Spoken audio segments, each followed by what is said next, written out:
We're in Chiswick in West London, and we're here to take a look at one of London's most extraordinary public art projects. Carrie Reichardt's home isn't any ordinary house. This is the Mosaic House, a building covered from top to bottom, front and back, in colourful mosaic tiles. Standing proudly in the middle of an ordinary street, it certainly doesn't blend in. It features some of the world's best mosaic artists and was made possible over more than 20 years, with each section telling a story. Despite the scaffolding on the house, we were still able to see a range of the distinctive artwork. We spoke to Carrie about her unique home.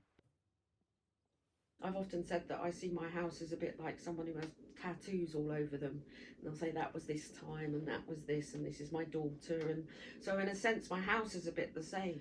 I started to do mosaics and other people saw my mosaics and asked if I could come and do them in the local school. And so that started literally a lifetime of doing community and public artwork, because it's such a wonderful medium to work with people. You know, it's the whole idea of taking small broken parts, putting it together to make a whole. It's a wonderful medium to work with people. I mean, the first time I ever did any mosaics is because my first husband, he built a bit of the garden and said, why don't you do a mosaic? That's what first got me into mosaics, and it was a love at first sight as soon as I started doing them. But on the house, it was actually around the front door.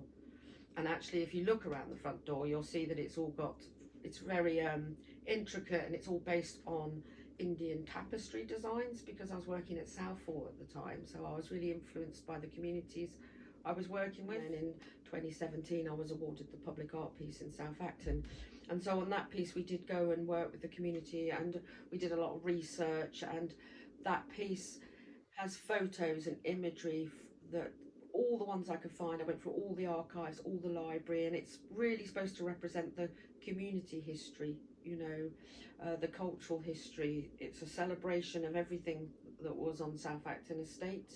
I sometimes joke that I've become an archivist, in the sense that I go into communities and I work with those communities to look into the history of a place, and then we make public art that celebrates everyday heroes. You may have also noticed two entirely mosaic vehicles parked outside. The Tiki Love Truck commemorated the death of Carrie's friend John Joe Amador, who was on death row in Texas and sentenced to death in 2007, and is part of Carrie's long-running campaign against the death penalty. Then there's the Voodoo Zulu Liberation Taxi, a classic English taxi bringing attention to the treatment of Kenny Zulu Whitmore, who was held in solitary confinement in Louisiana State Penitentiary. I did a lot of prisoner writing, so I wrote to people on death row, I wrote to political prisoners, to Black Panthers. I still do. In fact, I'm going to visit one in about 2 weeks' time in Louisiana State Penitentiary. But I was very active in that campaigning, and so that comes out in the art, especially on the house. You know, I'm fascinated with the idea that we all have good and bad in us, and you know, I wanted to know how you could. I always wanted to understand how anyone could do anything so bad as to kill someone.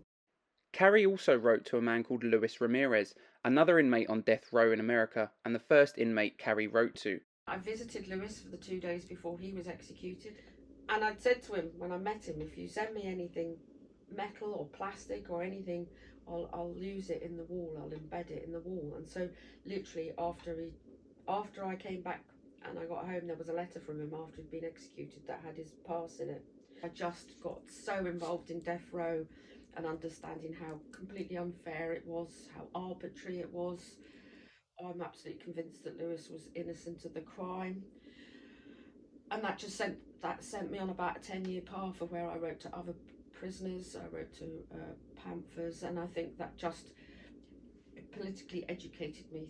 You know, it has to be said that the house and the cars and loads of my work involved loads of other very talented artists and friends, and we all worked together, and we worked together because we believed in what we were doing, and we all wanted to help these prisoners, you know. And so that's why the house was kind of called the treatment rooms. It's the treatment rooms collective. It was just a group of people, and so in a sense it brought us all together, and it was an incredibly creative time, as you can see by all of the art everywhere.